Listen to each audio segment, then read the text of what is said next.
እናገኘው በቅዱስ ማቴዎስ ወንጌል ምዕራፍ 25 ቁጥር 21 ላይ እናገኘዋለን።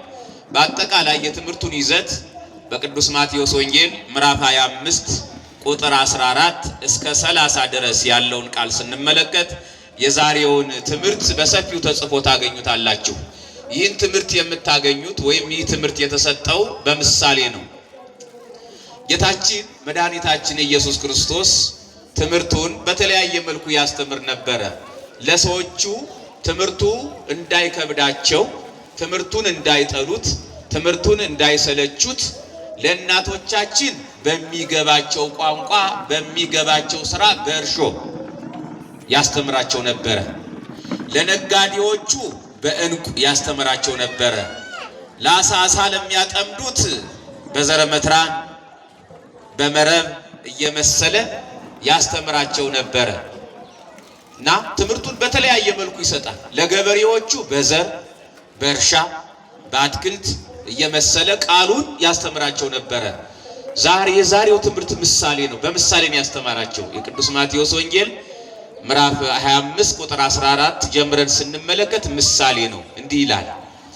አንድ ባለጸጋ፣ አንድ ንጉሥ፣ አንድ ጌታ ነበረ። 3 ሰራተኞች ነበሩት።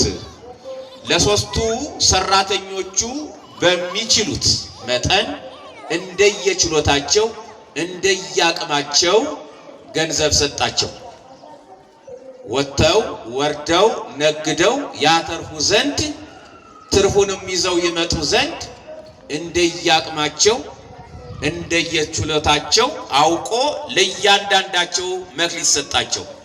ለአንደኛውና ለመጀመሪያው 5 መክሊት ሰጠው። ስንት መክሊት ሰጠው? 5 መክሊት። መክሊት ማለት በጥንት ዘመን እንደ ሚዛን ሆኖ የሚያገለግል ኋላ ከጊዜ በኋላ ደግሞ እንደ ገንዘብ ሆኖ የሚያገለግል ገንዘብ ነው። ለአንዱ 5 መክሊት ሰጠ። ለሁለተኛው ደግሞ 2 መክሊት ሰጠው። ለሶስተኛው ደግሞ 1 መክሊት ሰጠ። በሉ በዚህ በሰጠዋችሁ ገንዘብ ወጥታችሁ ወርዳችሁ አትርፋችሁ ታመጣላችሁ አላቸው። አገልጋዮቹ ናቸው፣ ሰራተኞቹ ናቸው። እንዲህ አድርጎ ይህ ሰው፣ ይህ ባለጸጋ፣ ይህ ንጉሥ፣ ይህ ጌታ ወደ ሩቅ ሀገር ሄደ። እነዚህ 3ቱ አገልጋዮች ገንዘቡን በእምነት ተቀበሉ። አንደኛው 5 መክሊት የተቀበለው አደራ ተቀብሏልና ለማትረፍም ተቀብሏልና ያንን 5ቱን መክሊት ይዞ ሂዶ ወጥቶ ወርዶ ነግዶ ሌላ 5 አተረፈ፣ 10 አደረገ። ሁለተኛውም እንዲሁ እንደ ችሎታው እንዳቅሙ 2 መክሊት ሰጥቶት ነበርና እሱም ወደ ገበያ ሂዶ አቆበቱን ቁልቁለቱን ወጥቶ ወርዶ ነግዶ 2 አትርፎ 4 አደረገ።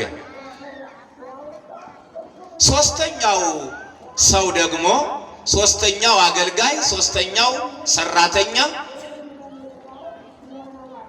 1 መክሊት ተቀብሎ ነበርና ያችን አንዲት መክሊት 2 ለማድረግ ገና በሐሳብ ራሱን ገደለ። ገና በሐሳብ ራሱን አደከመ። እንዲህ ብሎ አሰበ። ገንዘቡን ወዶ ተቀብሏል። ሊሰራበት፣ ሊሸጥበት፣ ሊለውጥበት፣ ሊነግድበት፣ ሊያተርፍበት ወዶ ተቀብሏል። ግን ስንፍና ተጫነው። እንዲህ ብሎ አሰበ። ይችን ገንዘብ ጌታዬ የሰጠኝን ይችን አንዷን መክሊት ሌባ ቢሰርቀኝስ? ልብ በሉ ክርስቲያኖች። ገና ሳይሞክር ለመስራት ፍጹም ፍላጎት የለውም። ለመነሳሳት አልፈለገም። ራሱን ገደለ፣ ራሱን አሸነፈ፣ ራሱን በስንፍና ገደለው። ምን ብሎ አሰበ? ሌባ ቢቀማኝስ? ቀጣፊ ቢያታልለኝስ? ወንበዴ ጉልበተኛ ቢቀማኝስ? ጌታዬ የሰጠኝን ይችን መክሊት ከየት አምጥቼ ነው የምከፍለው? ከእንዲህ አይነት አስተሳሰብ አምላካችን እግዚአብሔር ሁላችንንም ይጠብቀን። ይችን መክሊት ለጌታዬ እንዴት ብዬ ነው የምከፍለው? የተቀበለ ምን ሊያደርግ ነበር? ሊያተርፍባት ነበር የተቀበለ። እንዲህ ብሎ አሰበ፣ ወደ ንግድ አልወጣም፣ አልሰራም። ስለዚህ ምን ማድረግ አለብኝ? ጌታዬ በጠየቀኝ ጊዜ ይችን መክሊት መስጠት ስላለብኝ ጌታዬ መጥቶ እስከሚጠይቀኝ ድረስ ብሎ ምን አደረገ? መሬቱን ጥልቅ አድርጎ ቆፈረ። አይድካ ተመልከቱ፣ መድከም እኮ አልቀረም። ቢነግድ ይሻል ነበር እኮ። ያን ጉልበቱን ቢወጣበት ቢወርድበት ይህ ሰው ያተርፍ ነበረ። ግን ጉልበቱን ለምን አዋለው መሰላችሁ? መሬት በመቆፈር ጉድጓድ በመቆፈር። ዛሬም እኮ መልካም ስራ መስራት እየተቻለ ሰዎች የሚወድቁበትን ጉድጓድ የሚቆፍሩ ብዙዎች ናቸው። የክፋት ጉድጓድ የሚቆፍሩ፣ የበቀል ክፋት የሚቆፍሩ፣ የጥላቻ ጉድጓድ የሚቆፍሩ፣ የመለያየት ጉድጓድ የሚቆፍሩ ብዙዎች ናቸው። አምላካችን እግዚአብሔር ሁላችንን ከዚህ ይጠብቀን። ጉልበቱን ምን አደረገ? የጌታውን መክሊት ለመቅበር መሬት መቆፈር ጀመረ። ሲቆፍር እዚያው መጽሐፍ ቅዱስ ላይ ስትመለከቱት መሬቱን ጥልቅ አድርጎ አስቡት እንግዲህ መሬቱን በጣም ጥልቅ አድርጎ ቆፈረ። አንድ መክሊት ለመቅበር እኮ ሲቆፍረው አለ ያ ጉልበት እንዲሁ በከንቱ ደከመ። የአባቶቻችን አምላክ እግዚአብሔር ቀደም ሲል በሙሴ ሲናገር እንዲህ አለ በኦሪት ዘዳግም ምዕራፍ 28 ላይ ጉልበታችሁ በከንቱ ያልቃል፣ ጉልበታችሁ በከንቱ ይደክማል። በከንቱ ከመድከም የአባቶቻችን አምላክ እግዚአብሔር ይጠብቀን። ይህ ሰውዬ በከንቱ ደከመ፣ ጉድጓድ በመቆፈር እንዲህ አድርጎ ቆፈረና ያችን መክሊት ቀበራት።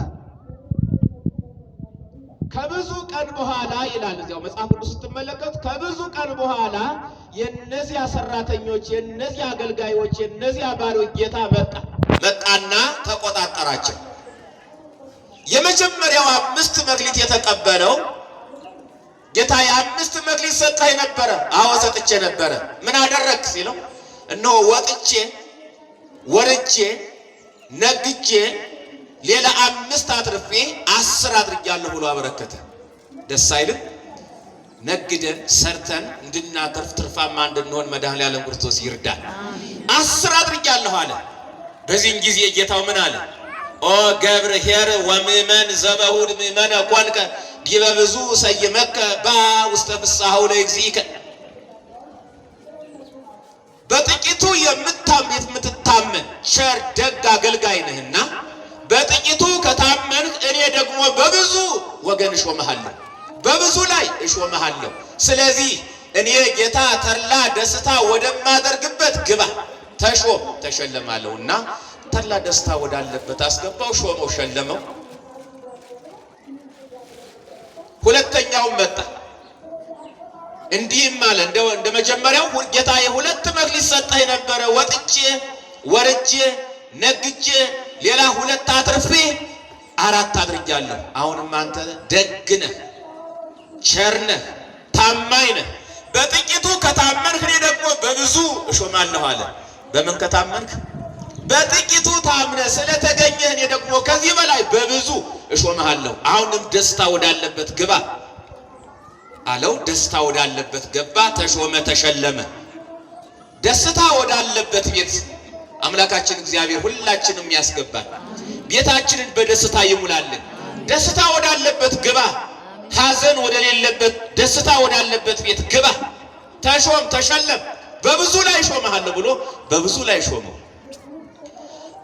ሶስተኛው ደግሞ መጣና እንዲህ አለ ጌታዬ 1 መክሊት ሰጠኝ ነበረ። በተቆጣጠረው ጊዜ በጠየቀው ጊዜ ምን አደረክ ባለው ጊዜ ምን ሰራህ ብሎ በተቆጣጠረው ጊዜ ጌታዬ አንተ ክፉ ጨካኝ፣ ያልዘራኸውን የምታጭድ፣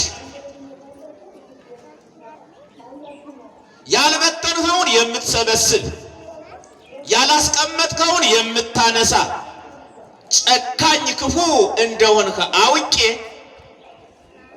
የሰጠኸኝን መክሊት ሌባ ቢሰርቀኝ፣ ቀጣፊ ቢያታልለኝ፣ ወንበዴ ቢቀማኝ ብዬ ፈርቼ መሬቱን ጥልቅ አድርጌ ቆፍሬ ወርቅህን መክሊትን ቀብሬያታለሁ። አሁን ግን አንተ መጥተህ በተቆጣጠርህ ጊዜ ከቀበርኩበት መሬት አምጥቻለሁ፣ እነሆ መክሊትህን ተቀበለኝ አለ።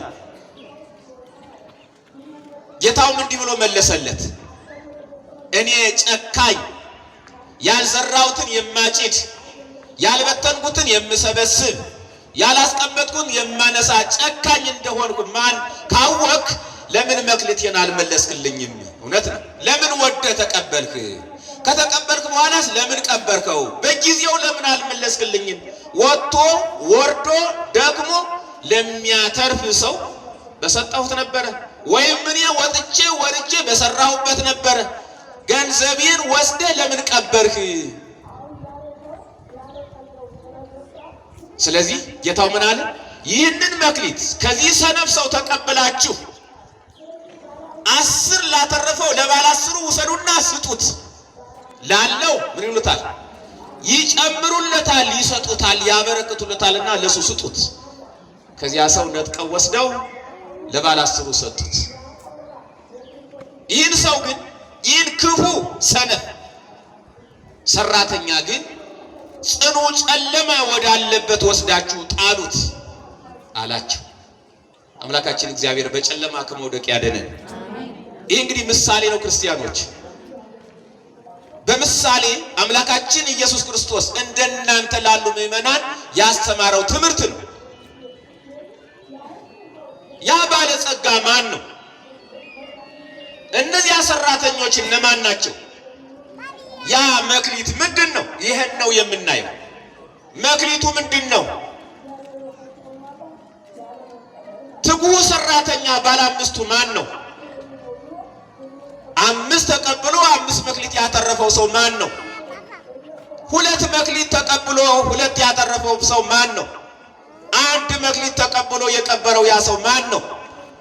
እዚህ ላይ ነው እንግዲህ ትምህርት የሚያስፈልገው፣ ዕውቀት የሚያስፈልገው፣ ትርጓሜ የሚያስፈልገው፣ መረዳዳት የሚያስፈልገው እዚህ ላይ ነው። ክርስቲያኖች አምላካችን እግዚአብሔር ይህንን በነጋዴዎች መስሎ በሰራተኞች መስሎ ሲናገር በሚያውቁት በሚገባቸው ነገር ለማስተማር እንጂ ምድራዊ ንግድ ለሰው ጠፍቶት ለማስተማር አይደለም። እናውቀዋለን። ሰው እንዴት መነገድ እንዳለበት በተለያየ መልኩ ይማራል፣ ያውቃል። ሳይማርም እንዲሁ በተለምዶ ያውቀዋል የገበያን ጉዳይ። ለምሳሌ በገጠር ፊደል ያልቆጠሩ ነጋዴዎች አሉ አይደል? ነጋዴዎች ፊደል ያልቆጠሩ፣ ፊደል ቆጥረው የሚነግዱ አሉ፣ ፊደል ሳይቆጥሩ የሚነግዱ የሚያስነግዱ አሉ። ዋናው አምላካችን እግዚአብሔር የፈለገው በምሳሌ በሚገባን መልኩ ለማስተማር ነው። ያ ባለጸጋ የተባለው ንጉሥ የተባለው አምላካችን መድኃኒታችን ኢየሱስ ክርስቶስ ነው። ሰራተኞች የተባልን እኛ ነን። 5 መክሊት የተቀበለው ሊቀ ጳጳስ ወይም ደግሞ ፓትርያርክ ነው። በተለይ የዛሬው ወንጌል በቤተ ክርስቲያን ያሉ ሹማምንትን፣ ዲያቆናትን፣ ካህናትን፣ መምህራንን፣ ጳጳሳትን፣ ሊቃነ ጳጳሳትን ይነካል፣ ይመለከታል። ባለጸጋው ማን ነው? ንጉሱ ማን ነው? ማን ነው? መልሱልኛ። አምላካችን መድኃኒታችን ኢየሱስ ክርስቶስ ነው። የሀብት ባለቤት፣ የእውቀት ባለቤት፣ የጥበብ ባለቤት እሱ ነው። 5 መክሊት የተቀበለው ሊቀ ጳጳሱ ወይም ፓትርያርኩ ነው። 5 መክሊት የተባሉት ሊቀ ጳጳሱ ወይም ፓትርያርኩ 5 ጸጋዎች አሉት። ስንት ጸጋዎች አሉት? 5 ጸጋዎች አሉት። አንደኛ ጳጳሳትን መሾም፣ ሁለተኛ ካህናትን መሾም፣ ሶስተኛ ዲያቆናትን መሾም። እነዚህን ነገር የሚያከናውነው ማን ነው? ፓትርያርኩ ወይም በሲኖዶስ በመላተ ጉባኤ ይሆንና በፓትርያርኩ እነዚህ ነገሮች ይከናወናሉ። ከዚህ ውጭ ዲያቆንን የሚሾም ካህንን የሚሾም ኤጲስቆጶሳትን የሚሾም ማንም የለም። ስንት ናቸው አሁን የነገርኳችሁ? 3 ሊቀ ጳጳስ ወይም ፓትርያርኩ ማንን ይሾማል? ኤጲስቆጶሳትን ይሾማል። 1 ሁለተኛ ካህናትን ይሾማል፣ ክህነት ይሰጣል። 3ኛ ደግሞ ዲያቆናትን ይሾማል። 4ኛ ደግሞ ምዕመናንን ያጠምቃል። ያጠመቃቸው ምዕመናን ደግሞ 5ኛ ቅዱስ ሥጋውን ክቡር ደሙን ያቀበላል። እነዚህ በሊቀ ጳጳስ ወይም በፓትርያርኩ እጅ የሚከናወኑ የሊቀ ጳጳሱ ወይም የፓትርያርኩ ጸጋዎች ናቸው። ሊቀ ጳጳስ ወይም ፓትርያርክ ተብሎ የተሾመው እነዚህን ስራዎች ተግቶ ነቅቶ ይሾማል። የሾማቸውን ደግሞ ነውር ሲያገኝባቸው ምን ያደርጋል? ይሽራል። ይህ ስልጣን ለሱ የተሰጠ እና ባለ 5 የተባለው እሱ ነው። ባለ 2 የተባለው ደግሞ ማን ነው የተባለ እንደሆነ ካህኑ ነው። ካህኑ 2 ጸጋዎች አሉት። ማጥመቅ፣ ቅዱስ ሥጋውንና ክቡር ደሙን ለምእመናን ማቀበል። ይህ የካህኑ ስጦታዎች የተሰጡት ናቸው። በእነዚህ ምእመናንን እንዲያገለግል አምላካችን እግዚአብሔር ለሊቀ ጳጳሱ ወይም ለፓትርያርኩ 5 ጸጋዎችን ሰጥቷል። ለካህኑ 2 እንዲያጠምቅ ምእመናንን ቅዱስ ሥጋውን ክቡር ደሙን እንዲያቀብል 2 ጸጋዎች ተሰጥተዋል። ባለ 1 የተባለው ደግሞ ማን ነው? ዲያቆኑ ነው። ዲያቆናት ያንሳቸዋል አሉ። ዲያቆኑ ያንሳል ይህ ነገር አያንስም። ዲያቆኑ ምን ይሆናል? ተልኮ ነው። መላላክ። ማንን? ካህኑን መላላክ፣ ሊቀ ጳጳሱን መላላክ፣ እናንተ ምእመናንን መላላክ። ዲያቆኑ ባለ 1 የተባለ ዲያቆኑ ነው እና እንደው ባለ 1 ስለተባለ ምላት አንሶ የታየ እንዳይመስል። ባለ 1 ሲያተርፍ ምን ያደርጋል? አሁን እንደዚህ አንደ ሰነፉ ቀበረ ማለት አይደለም። ተልኮ አለው፣ አገልግሎት አለው። ባለ 1 ምን ይሆናል? ባለ 2 ይሆናል ሲያተርፍ። ባለ 1 ሲያተርፍ ምን ይሆናል? ባለ 5 ይሆናል። ሊቀ ጳጳሱ እኮ 5 ደረጃ የደረሰው ከምን ተነስቶ ነው? ከዲቁና ከአገልግሎት ከመላላክ ተነሳ። ከዚያስ 2 አገልግሎት ማጥመቅ ማቁረብ ካህኑ፣ ከዚያስ ኤጲስቆጶስነት፣ ከዚያስ ሊቀ ጳጳስ ፓትርያርክ፣ ወደ 5 ማደግ ይቻላል። ነገር ግን የተከበራችሁና የተወዳችሁ እግዚአብሔር ቤተሰቦች ባለ 5 እየተግባባን ነው ከትምህርቱ ጋር። ባለ 5 እንግዲህ ፓትርያርኩም ሊቀ ጳጳሱ ነው። ባለ 2 ካህኑ ነው። ባለ 1 ዲያቆኑ ነው። ያ ሰነፉ ሰራተኛ መክሊቱን እንደቀበረ ዲያቆኑ መክሊቱን አገልግሎቱን ይቀብራል ማለት አይደለም። ነገር ግን የእግዚአብሔር ልጆች ዛሬ እዚች መድረክ ላይ እልል ያልላቸው ሰባኪያን፣ ቃለ ሕይወት ያሰማልን ያልናቸው ዘማሪያን የተሰጣቸውን መክሊት 1 መክሊት ነበረች። ያችን መክሊት ቀብረዋታል አልቀበሯትም? ዛሬ ከዚህ መድረክ ላይ ተወርውረው የተጣሉ ዘማሪያን አሉ። ዛሬ ከዚህ መድረክ ላይ ተወርውረው የተጣሉ መምህራን አሉ፣ ሰባኪያን። ታስታውሳላችሁ? መክሊትን በአግባቡ አለመወጣት ማለት ይህ ነው። ዘማሪው የተሰጠችውን አንዲቱን መክሊት በአግባቡ የማይጠቀምባት ከሆነ የሚቀብራት ከሆነ ከዚህ መድረክ ላይ ይወድቃል፣ ይከስራል። እዚህ መድረክ ላይ ብዙ የቆሙ ያተረፉ ሰዎች ነበሩ። ነገር ግን ከስረው ከቤተ ክርስቲያን ተባረው እንዳልሆኑ ሆነው የወደቁ የከሰሩ ሰባኪያንና የከሰሩ ዘማሪያን አሉ። አምላካችን እግዚአብሔር ከዚህ ያድነን። የከሰሩ ዲያቆናትም አሉ። ባለ 1 የተሰጣቸውን መክሊት የቀበሩ። የከሰረ እኮ ሊቀ ጳጳስም እኮ አለ የከሰረ። እነ ሊዮን እነ ንስጥሮስን እኮ ስንመለከታቸው ባለ 5 መክሊት ነበሩ እኮ ሊቀ ጳጳስ ነበሩ። ነገር ግን መክሊታቸውን ስለቀበሩት የአባቶቻችን አምላክ እግዚአብሔርን ስለረሱት ከስረዋል። ከምእመናን ተለይተዋል። ተወግዘው ተለይተዋል። ተወግዘው የተለዩ ጳጳሳት አሉ። የከሰሩ ጳጳሳት አሉ። የከሰሩ ካህናት አሉ። የከሰሩ ዲያቆናት አሉ። አምላካችን እግዚአብሔር ከዚህ ይጠብቀን እና ዲያቆናት ባንድ ተልኳላቸው እናንተን ሲያገለግሉ አሁን አትወዷቸውም? ዲያቆናት ጠበል ሲሰጧቸው ሞላልኝ ካልሞላ ደግሞ ኮርፊ አለ አይደል? ጠበሉ አይደለም እንዴ? እየሞላ ሲሰጣችሁ ደግሞ እናንተ በደንብ ተወዱታላችሁ አይደል? ዋናው ትልቁ ነገር ምንድነው? በእናንተ መካከል ዲያቆናት ሰፊ የሆነ አገልግሎት አላቸው። እናንተን ያገለግላሉ፣ በጥምቀተ ክርስትና ያገለግላሉ፣ እናንተን ይላላካሉ፣ ካህኑን ይላላካሉ፣ ሊቀ ጳጳሳቱን ይላላካሉ። ሰፊ ነው አገልግሎታቸው። በጥቂቱ ከታመን በብዙ ሾመሃለን። በዚህ አገልግሎት ሲጸሩ የአባቶቻችን አምላክ እግዚአብሔር ወደ ትልቁ ማዕረግ፣ ወደ ክህነት፣ ወደ ቅስና ወይም ደግሞ ወደ ኤጲስቆጶስነት፣ ወደ ሊቀ ጳጳስነት፣ ወደ ፓትርያርክነት ማደግ ይቻላል። ምን ካልሆነ መክሊታችንን ካልቀበርን ማደግ እንችላለን፣ ማትረፍ እንችላለን። ተፈቅዷል። በሁለተኛ ደረጃ ባለ 5 መክሊት የተባሉ ደግሞ መምህራን ናቸው። እነማን ናቸው? መምህራን ናቸው። 5 መክሊት አላቸው። ሁለተኛው ፍጹም ትምህርት የተማረ ነው ይላል። ፍጹም ትምህርት የተማረ ማለት ብሉይ ኪዳን፣ ሐዲስ ኪዳን፣ ሊቃውንትን፣ መጻሕፍተ ሊቃውንትን፣ መጻሕፍተ መነኮሳትን፣ 5ኛ የቅዱስ ያሬድ ጸዋትወ ዜማዎችን የተማረ ይህ ፍጹም ትምህርት የተማረ ፍጹም ዕውቀት ያለው ነው። ይህ መምህር እነዚህን ዕውቀት የአባቶቻችን አምላክ እግዚአብሔር አበድሮታል፣ ሰጥቶታል። ምን ሊያደርግ? እሱን አስመስሎ እሱን አሳክሎ አስተምሮ ወጥቶ ወርዶ መምህር ለመተካት ወጥቶ ወርዶ ደክሞ ሌት ተቀን ነቅቶ አስተምሮ ራሱን አስመስሎ ካወጣ ያ መምህር ትርፋማ ነው። በውስተ ፍስሐ ወደዚህ ተድላ ደስታ ወደሚደረግባት ወደ መንግሥተ ሰማያት ግባ የሚባል ድምፅ ይሰማል። ዛሬ ብዙ አባቶቻችን ሊቃውንት፣ ብዙ ፍጹም ትምህርት የተማሩ መምህራን ሊቃውንት ራሳቸውን አስመስለው ራሳቸውን አሳክለው አስተምረው መምህራንን አፍርተዋል። የኢትዮጵያ ቤተክርስቲያን በመምህራን የተሞላች ቤተክርስቲያን ናት። አሁን እዚህ ብዙ መምህራን አሉ፣ ብዙ ካህናት አሉ። ይህ የማን ውጤት ነው? የመምህራን ውጤት፣ የባለ አምስቱ ውጤት። አምስት የተቀበለው እኔን 5 መጻሕፍት ተማረ፣ እኔን ተምሮ ራስን አስመስሎ ደግሞ መምህራንን አወጣ። ሁለተኛውም ተመሳሳይ ነው። ሶስተኛው ደግሞ ተምሮ ያላስተማረ መምህር ነው። ባለ 1 መክሊት የተባለው ተምሮ ያላስተማረ መምህር ባለ 1 መክሊት ይቀበላል። ተመልከቱ። ስላላስተማረ ያ መክሊቱ እንደቀበረ ሁሉ ተምሮ የማያስተምር ከሆነ ምን ሆነ ማለት ነው? ትምህርቱን ቀበረ። ትምህርቱን ከቀበረ ደግሞ ወደ መንግሥተ ሰማያት ሊገባ አይችልም። ጨለማ ወዳለበት ጣሉት እንደተባለ ሁሉ ወደ ገሃነም ነው የሚወርደው። ስለዚህ ተግቶ ማስተማር አስፈላጊ ነው። በሶስተኛ ደረጃ ደግሞ ባለ 5 ሁላችንም የሚዳስስ የሚነካ ትምህርት ምን ይባላል? እሱ ጥምቀት። ጥምቀት ሁላችንም ይመለከታል። ሁላችንም እንጠመቃለን አይደል?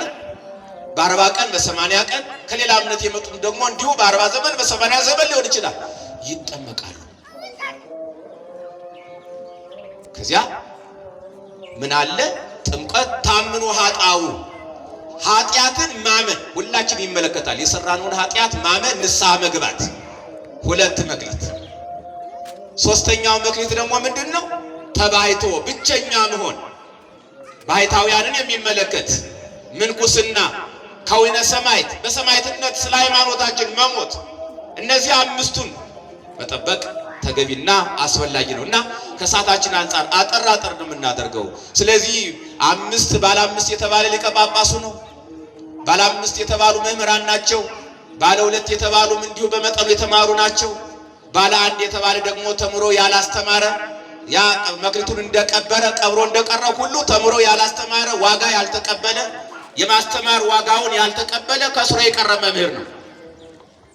የተከበራችሁና የተወደዳችሁ እግዚአብሔር ቤተሰቦች ለእያንዳንዳችን ስጦታ አለን። ምን አለን? ስጦታ አለን። በቅዱስ ጳውሎስ ለኤፌሶን ሰዎች በመልእክቱ ምዕራፍ 4 ቁጥር 7 ላይ ለእያንዳንዳችን ስጦታ አለን ይላል።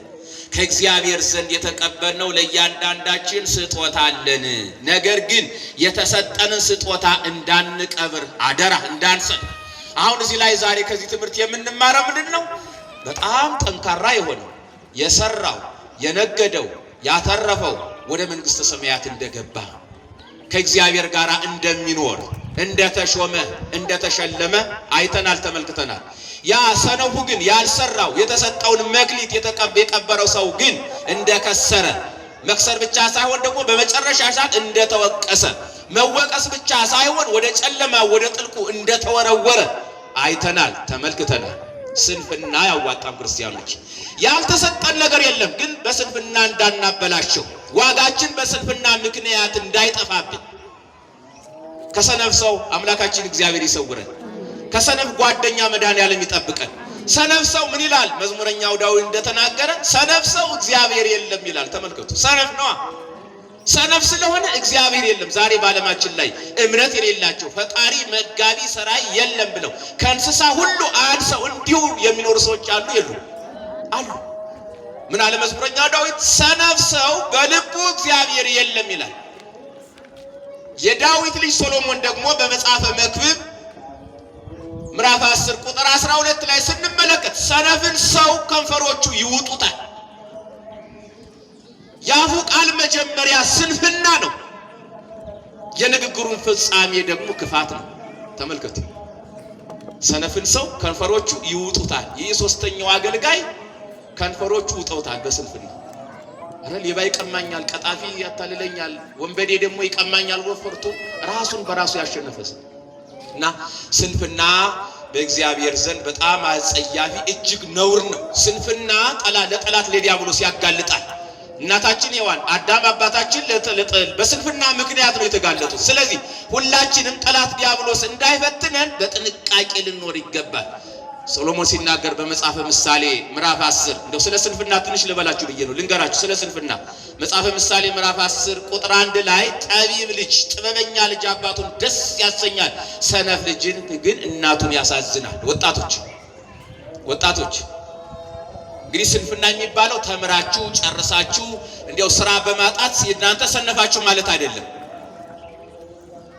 ተምሮ ስራ ማግኘት አለማግኘት ሌላ ጉዳይ ነው። ባነጋገራችሁ፣ ባስተሳሰባችሁ፣ ባመለካከታችሁ እናታችሁ እንዳታሳዝኑ አደራ። ጠቢብ ልጅ አባቱን ደስ ያሰኛል፣ ሰነፍ ልጅ ግን እናቱን ያሳዝናል። እናታችሁን እንዳታሳዝኑ። የወለደቻችሁ አምጣ የወለደቻችሁን እናት፣ ወተቷን ጡቷን ያጠባችሁን እናት፣ በወተት በፍትፍት ያሳደገችሁን እናት አደራ እንዳታሳዝኑ፣ እንዳሰንፉ። እናትን ማሳዘን ስንፍና ነው።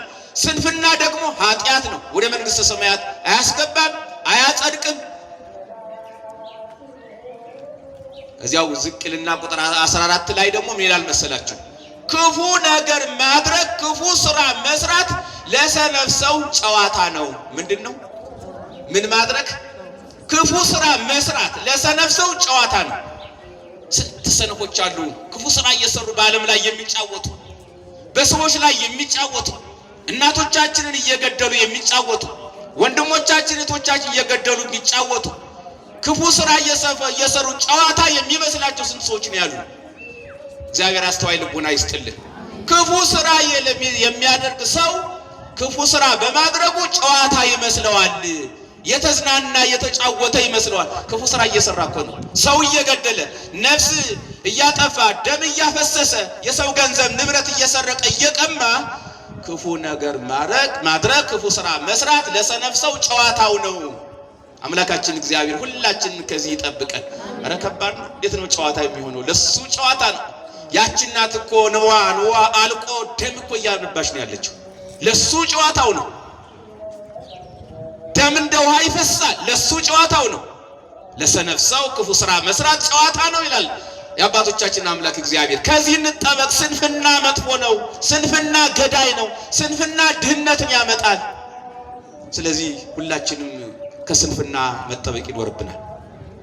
እዚህ አሁን በመጽሐፈ ምሳሌ ምዕራፍ 26 ወይም መጽሐፈ ተግሳጽ ምዕራፍ 2 ቁጥር 1 ላይ ስንመለከት እንዲህ ይላል፣ በረዶ በበጋ ዝናብ በመከር ጊዜ እንዳይገባ ለሰነፍ ሰው ክብር አይገባውም።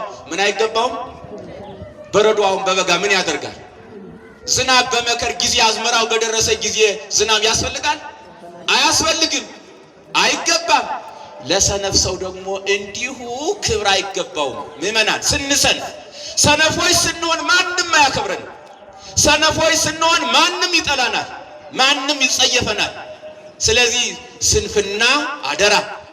መጽሐፍ ቅዱስ ስንፍናን በጣም ነው የሚያወግዘው። ይህ ሰው የተወቀሰው፣ ይህ ሰው የከሰረው ሰነፍ በመሆኑ ነው፣ ባለመነገዱ ነው፣ ባለመውጣቱ፣ ባለማትረፉ ነው። ስለዚህ ሰነፎች እንዳንሆን እባካችሁ እንጠንቀቅ እግዚአብሔር ልጆች። ስንፍና ጥሩ ስላይደለ፣ ስንፍና በድሃም ስለሚያደርግ፣ ባዶ ስለሚያደርግ፣ ራስን ስለሚያዋርድ ድህነትን መጽሐፍ ቅዱስ በጣም ነው የሚቃወመው። በጣም ነው የሚቃወመው። የሚገርማችሁ ነገር እና እንበርታ፣ እንጠንክር። ያ ሰው ያን መክሊት ቀበረ፣ በመቅበሩ ምክንያት ተወቀሰ፣ ወደ ጨለማ እሳት ወዳለበትም ተጣለ። ወደ ወርቁ ስንመጣ፣ ወደ ዋናው ትምህርት ስንመጣ ደግሞ እኛ ክርስቲያኖች በ40 ቀንና በ80 ቀን የተሰጠ ልጅነት መክሊት አለ፣ እንዳንቀብረው አደራ። የተቀበልነው ቅዱስ ሥጋና ክቡር ደም አለ፣ እንዳንቀብረው አደራ፣ እንዳይቀበር። የአባቶቻችን አምላክ እግዚአብሔር ለሁላችን 5 መክሊት ሰጥቶናል። ስንት መክሊት ሰጥቶናል? አይዟችሁ ልጨርስ፣ እቺን ነጥብ ተናግሬ ልጨርስ። ትምህርቱ በጣም ሰፊ ነው። እነ መምህር ገብረ ማርያም ሌሎቹም መምህራን ያስተምሯቸዋል። እንግዲህ ከዛሬ ጀምሮ እስከ ቅዳሜ ድረስ የሚነገረው ስለ ገብርኄር ነው። ስለ ገብርኄር ነው ትምህርቱ። በአጠቃላይ በማህሌት የሚቆሙት መምህራን ሁሉ የሚያደርሱት የሚያመሰግኑት ምስጋና ስለ ገብርኄር፣ ስለ ታማኙ አገልጋይ፣ ስለ ደጉ አገልጋይ እሱን በተመለከተ ነው ቃል እግዚአብሔር ቤተክርስቲያን ሳምንቱን ሙሉ የሚሰጠው ሰፊ ነው እና 5 ነገሮችን ልንገራችሁና ትምህርታችንን እንቋጫለን። ከቃሉ ጋር ናችሁ? የአባቶቻችን አምላክ እግዚአብሔር 5 ነገር ሰጥቶናል። ስንት ነገር ሰጥቶናል? በቀላሉ ነው የምነግራችሁ። ስንት ነገር ታውቋቸዋላችሁ? ምን ናቸው? ከሁላችንም ያሉ እስቲ አይን በሉ። እስቲ አይን የላችሁም እንዴ? አይን በሉ። አይን 2 አይኖች አሉ እግዚአብሔር። ማን የሰጠን? 2 ጆሮዎች አሉ። ማን የሰጠን? የአባቶቻችን አምላክ እግዚአብሔር። አንደበት ማን የሰጠን? አምላካችን እግዚአብሔር። እጅ የሰጠ ማን ነው? እግር የሰጠ ማን ነው? ስንት መክሊቶች ናቸው? ስንት ናቸው? 5።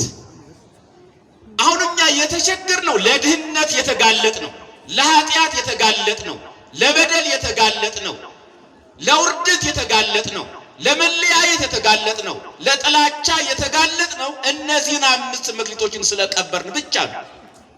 እውነት እላችኋለሁ እነዚህን 5ቱን መክሊቶች በትክክል የያዘ የተጠቀመባቸው፣ የወጣባቸው፣ የወረደባቸው ትርፋማ ነው የሚሆነው። ጥላቻ የለም፣ መለያየት የለም፣ ድህነት የለም፣ ኃጢአት በደል የለም። ግን ማትረፍ ስላልተቻለ እንደምታዩት ነው ዓለማችን አላተረፍንም። አይናችን የሰጠን የአባቶቻችን አምላክ እግዚአብሔር በአይናችን አይተን ልናተርፍበት ነው። ምንድነው የምናተርፈው? በአይናችን የምናየው ምንድነው? የእግዚአብሔር ቅዱሱን ቃል መጽሐፍ ቅዱስ እናያለን አናይም? መጽሐፍ ቅዱስ ስታነቡ ምን ይላል መሰላችሁ? በአይናችሁ አይታችሁ በእጃችሁ ዳሳችሁ የምታነቡት መጽሐፍ ቅዱስ ወንድምህን እንደራስህ አድርገህ ውደድ አይደለም የሚለው? ምን ተፈጠረ ማለት ምን አተረፍን ማለት ነው? ወንድማማችነትን አተረፍን፣ ፍቅርን አተረፍን ማለት ነው። በምን? በአይናችን የእግዚአብሔርን ቃል አይተን ተመልክተን አንበን ምን አተረፍን? ፍቅርን አተረፍን። የባልንጀራህን ሚስቱን፣ ቤቱን፣ ንብረቱን፣ በሬውን፣ አህያውን ሁሉን አትመኝ። መመኘት ከሌለ ደግሞ ኃጢአት የለም አይደል? ጥላቻም የለም። ወንድምን ከወደድን አሁን መለያየት አለ? መገዳደል አለ? መጨካከን አለ? የለም።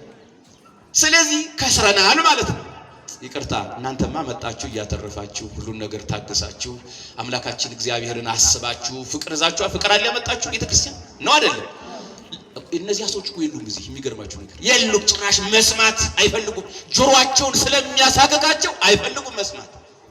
ምእመናን አሁን እዚህ እናንተ የመጣችሁት የተሰባሰባችሁት ትርፋማ ለመሆን መክሊታችሁን ላለመቅበር ፍቅርን ለማትረፍ መስቀል ላይ ስጋውን ቆርሶ ደሙን አፍስሶ ያዳንን ፍቅሩን የገለጠልንን መድኃኔዓለምን አስበን ፍቅራችንን ለመግለጥ ነው ቤተ መቅደሱ የተሰባሰብነው ነው አይደለም? ዲያውን ቁርስ ሰዓት ነው ማለት አልበላችሁ እንዴ? በጣም ይገርመኛል። የመንፈስ ቅዱስ ጥሪ በውስጣችሁ መንፈስ ቅዱስ አድሮ አበርትቶ ጠንቀር አድርጎ ቁጭ አድርጎ ቃሉን እንድትሰሙ አድርጓቸዋል። እግዚአብሔር ይክበር ይመስገን። ይሄ እያተረፋችሁ ነው የእግዚአብሔርን ቃል። እንደገና በአይናችን ምን አይነት እናተርፋለን? እስቲ ዛፎቹን ይዋቸውማ ደስ አይሉ? ዛሬ እኮ እነዚህን ህይወት ያላቸው ብዙ ህይወት ያላቸው እነዚህን እስቲ ይዋቸው። እስቲ ቀና ብላችሁ ጠፈሩን ተመልከቱት። እስቲ ማን ነው እንዲህ አድርጎ ይዘረጋው? እስቲ ደመናውን እስቲ የተቀመጣችሁትን ምድር ይሁት ተመልከቱ። የምንተነፍሰውን አየር የሰጠን ማን ነው? ማን የሰጠን? እጽዋትን አይተን አዝርዕትን አይተን አትክልትን አይተን ሰማዩን አይተን ደመናውን አይተን በክረምት ጊዜ ዝናሙን አይተን እግዚአብሔርን ምን እንላለን? ተመስገን። በአይናችን አትራፊዎች ነን አይደለንም? አሁን የተፈጠረውን ፍጥረት ሁሉ አይተን ወደ ማን ነው የምንሄደው? ወደ እግዚአብሔር ተመስገን እንላለን። የምንለብሰው ልብስ አሁን ተመልከቱ። አንዱ አንዱን ሲያይ እኮ በራሱ አትራፊ ነው። ስለዚህ ክርስቲያኖች በአይናችን አይተን መልካሙን ነገር መልካም መክሊት ልናተርፍ ይገባናል። እያተረፋችሁ ነው። ሁለተኛ በጆሮአችን ምን እየሰማችሁ ነው? ምን እየሰማችሁ ነው? አሁን እኮ በዓለም ላይ የሚሰማው ክፉ ወሬ፣ የመለያየት ወሬ፣ የጥላቻ ወሬ እኮ አለ። አሁን በጆሮአችሁ ምንድን ነው የምትሰሙ? የሚያለያየውን ቃል ነው እየሰማችሁ ያላችሁ? የሚያለያየንን አንድ የሚያደርገንን ፍቅርን የምንይዝበትን ቃሉን እየሰማን ያለን። አሁን በጆሮአችንም እያተረፍን ነው። ቃሉን እየሰማን ቃሉን ስንሰማ እና አትራፊዎች ነን ክርስቲያኖች በጆሮአችን። ሁለተኛ በአንደበታችን። ይህ አንደበት እሳት አይደል? አንደበት ክፉ ነው። በአንደበታችን እናተርፍበት ክርስቲያኖች ምን በመናገር?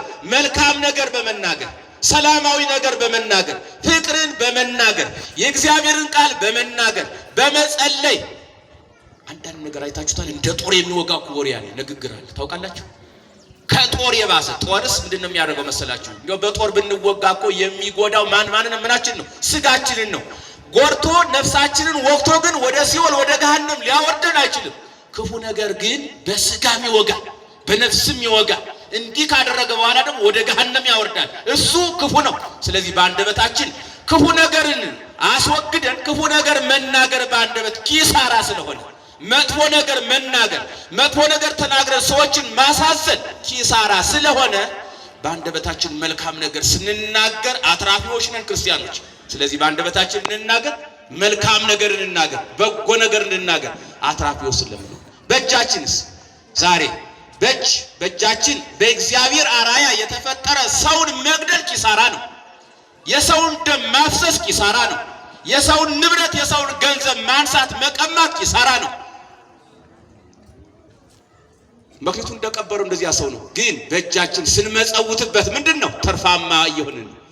በእጃችን የጸሎት መጽሐፍ ስናነሳ ትርፋማዎች እየሆንን ነው ክርስቲያኖች። በእጃችን የጸሎት መጽሐፍ ስናነሳ መጽሐፍ ቅዱስ አንስተን ስናነብ ትርፋማሞች ነው።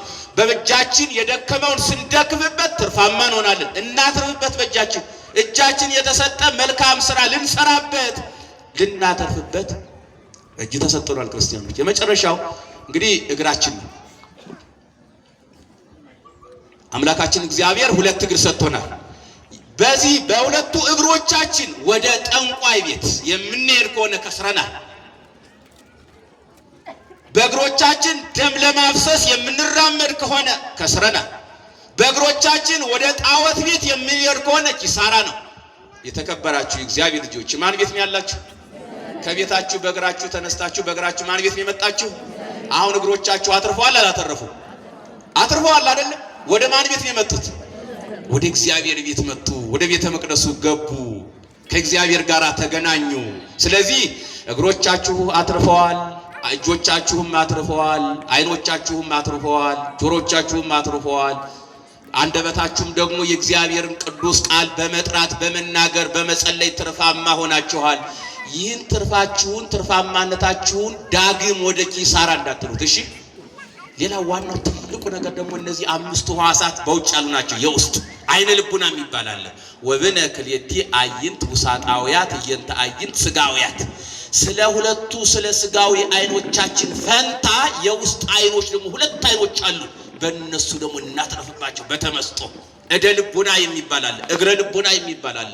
በዚህ ሁሉ አትርፈን ወደ መንግስተ ሰማያት እንገባ የአባቶቻችን አምላክ እግዚአብሔር ለሁላችን ይፍቀድልን። አንተ በጥቂቱ ከታመን በብዙ ወገን እሾምሃለሁ። ጌታ ተድላ ደስታ ወደሚያደርግበት ወደ መንግስተ ሰማያት ግባ። በመዝሙረ ዳዊት መዝሙር 94 ቁጥር 1 ላይ ንዑ ንትፈሳ በእግዚአብሔር፣ ኑ በእግዚአብሔር ደስ ይበለን።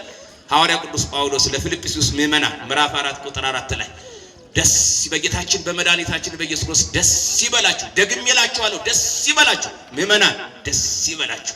በእግራችሁ፣ በእጆቻችሁ፣ በዓይኖቻችሁ፣ በጆሮዎቻችሁ፣ በአንደበታችሁ አትርፋችኋል። ይህን ትርፋችሁን ይዛችሁ ወደ መንግስተ ሰማያት ትገባላችሁ።